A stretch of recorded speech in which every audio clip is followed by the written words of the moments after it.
Omwagalwa n'olunaku lwaleero era twebaza Mukama Katonda atuwadde omukisa ate era okujja okuyiga okusabira abaana baffe.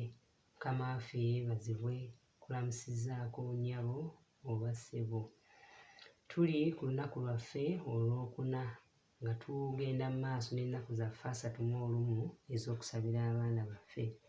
Nsaba okutwala omukisa guno bannange ogw'okunakuwalirako awamu n'ekkanisa yonna olw'okuviibwako omukyala maama Downsmall, omukulembeze w'ekitongole ky'abakyala okuva ku General Conference.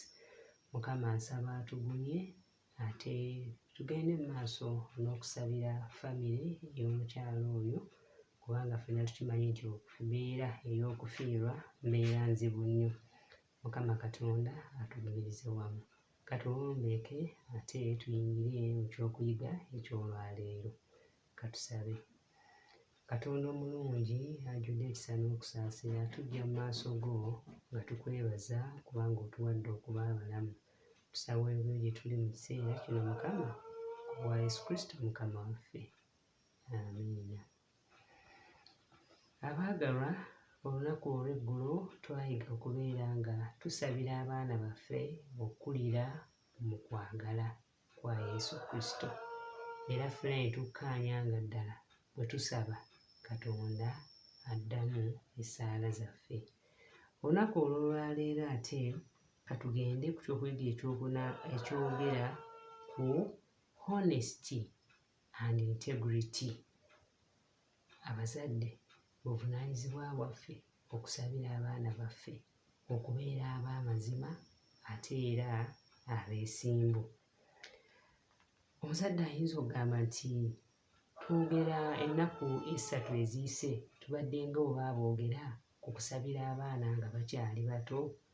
Njagala okukutegeeza omuzadde, omwana asigala mwana oba wa myaka 10 oba 20 oba 3, naye kasita oba nga gwe mukadde w'okyaliwo osigala ng'oli muzadde gy'ali era ovunaanyizibwa okumusabira. Omwana ayinza okuba nga mukulu naye ng'oba oliawo alina engeri gy'atatambudde bulungi, etaweesa Mukama Katonda kitiibwa, ng'omuzadde osigala ng'ovunaanyizibwa okusaba ku lw'omwana wo. Omwana ayinza okuba nga yaseeseetuka ng'era bwe tugambye nga tatambudde bulungi, wajja omuyigiriza okuva mu Sabbath school n'omuyigiriza awaka, naye kati olwaleero nga naawe owulira nga onakuwala era ng'omanyidde ddala nti Mukama tasanyukira mbeera eyo omwana wo gy'atambuliramu. Muzadde njagala okuzzaamu amaanyi, Katonda asigala ng'akyayinza okuwulira essaala yo, sabira omwana wo.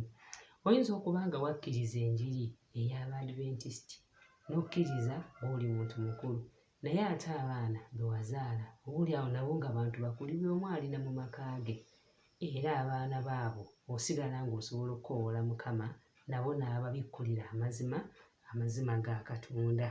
Kale ki kye tugamba? Tewaliiwo ddaala oba myaka ng'abazadde gye tukomako kusabira abaana baffe. Abaana baffe tuvunaanyizibwa okubasabira kubanga obwo buvunaanyizibwa bwaffe Mukama Katonda bwe yatuwa. Obusika kitegeeza buvunaanyizibwa. Mukama waffe yeebazibwe. Olwaleero ekyawandiikibwa kyaffe tugenda kukiggya mu kitabo eky'Engero essuula 10 olunyiriri olw'omwenda. Katusomeyo.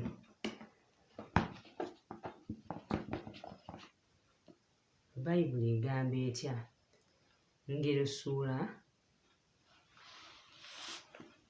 10 olunyiriri olw'omwenda.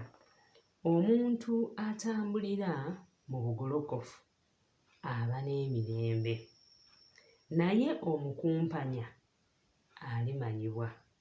Kanziremu. Omuntu atambulira mu bugolokofu aba n'emirembe, naye omukumpanya alimanyibwa. Olunyiriri olwo katulwongereko n'olunyiriri olulala lwe tugenda okusanga mu Zabbuli 25 olunyiriri olw'21. Mu Zabbuli 25 olunyiriri olw'21 lugamba bwe luti: obutuukirivu n'amazima binkuumenga, kubanga nnindirira ggwe.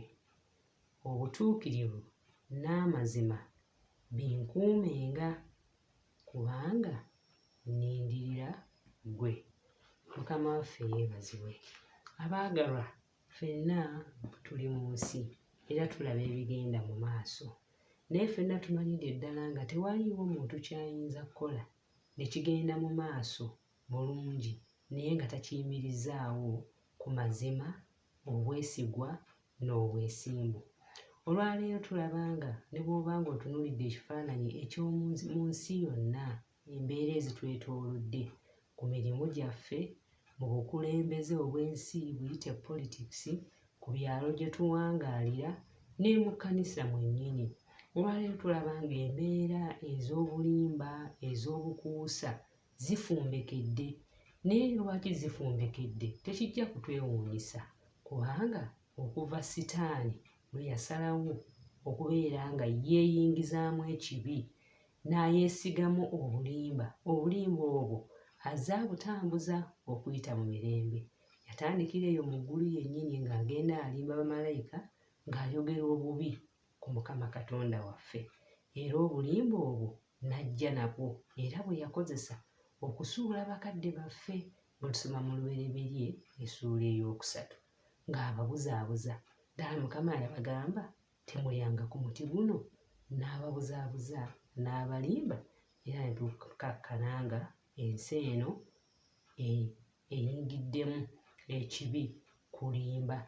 Era obulimba obwo tulaba nga ebibi byonna byonna byonna bye tubonaabona nabyo olwaleero mu nsi, okulwala, obubbi, obwenzi n'ebirala n'ebirala, byonna biriwo. Lwaki? Lwa bulimba bwa Sitaani. Tuli mu kulega ku bibala ebyava mu bulimba bwani? Obulimba bwa Sitaani. Mu kyo obulimba tebulina kalungi konna, obulimba tebulina mirembe. Kyova olaba olunyiri wano mu ngero atugambye nti omuntu bw'ayogera amazima afuna emiki?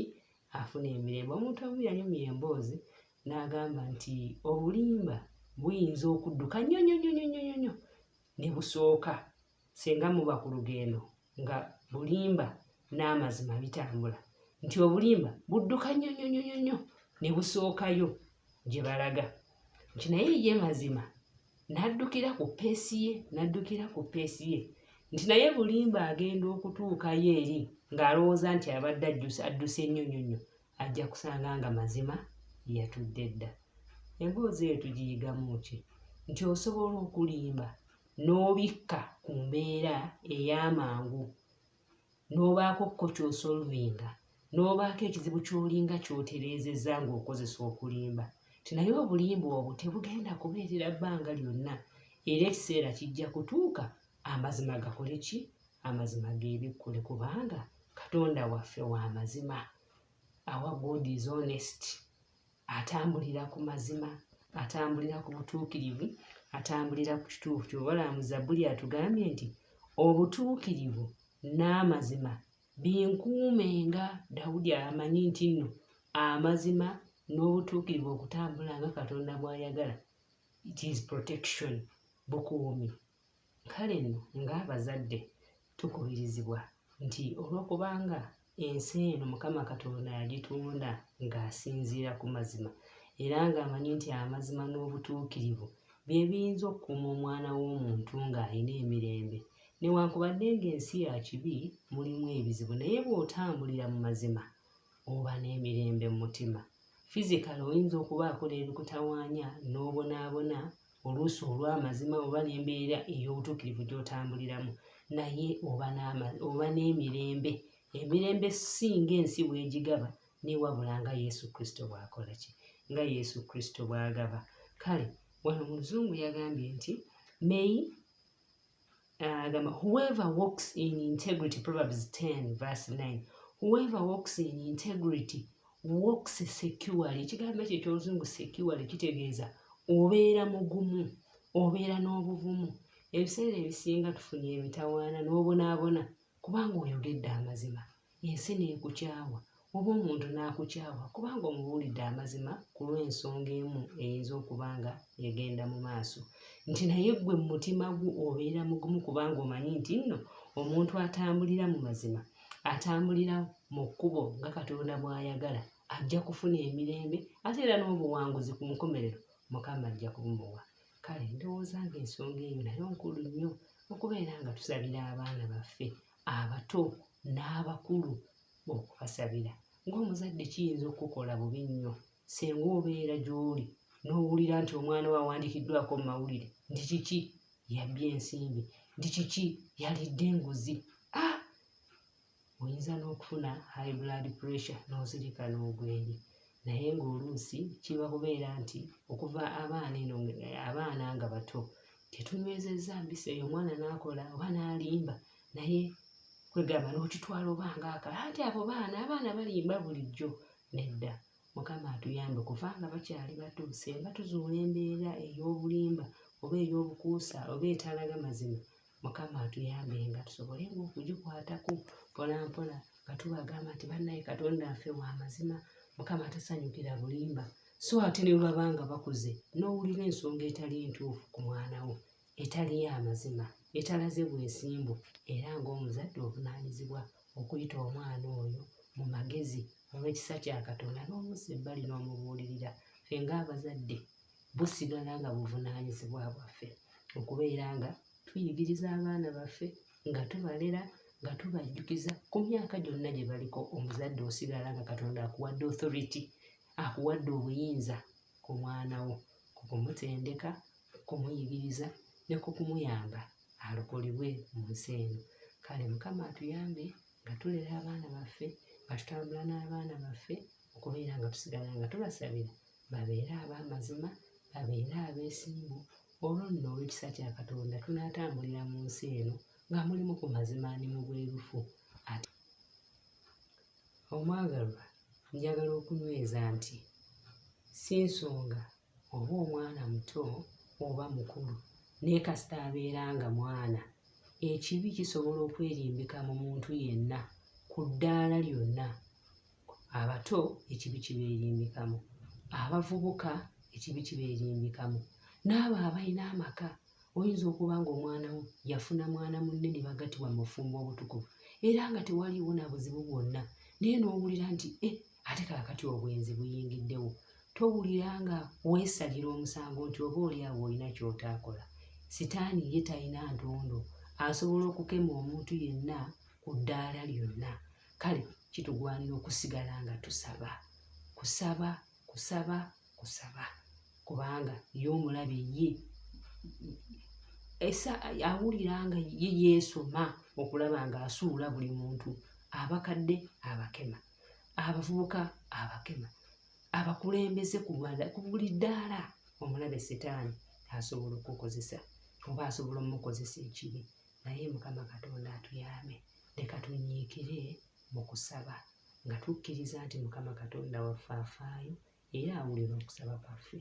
Saba Mukama atuwa omukisa nga twesabira tubeere abeesigwa ffenna, abato, abakulu, obuweereza obw'enjawulo Mukama bw'atuwadde. Katubeere abeesigwa, katubeere abeesimu, ate era katusabiragane nga tusabira n'abaana baffe abato, abavubuka n'abakulu, ffenna nga twesabira. Mukama atuwa omukisa. Katusabe. Mukama tukwebaza kubanga ne leero oyogedde gye tuli. Tusaba Yesu Taata otuggyemu obukuusa, otuggyemu obulimba. Mukama otuwe okubeera ab'amazima, tulyoke tuwoleko obulungi bwo, tusobole okubuulira ekigambo kyo mu nsi eno nga tetukongoolwa, naye wabula ng'abantu bakkiriza nti ddala kituufu wadde ensi mbi naye Katonda waffe oli w'amazima, oli mwenkanya. Tusaasire otusonyiwa okwonoona kwaffe, Ayi Mukama Katonda waffe. Tulongoose otuwe okutambula nga bw'oyagala, otuteeketeeke olw'obwakabaka bw'obugenda okujja ku bwa Yesu Kristo Mukama waffe. Amiina.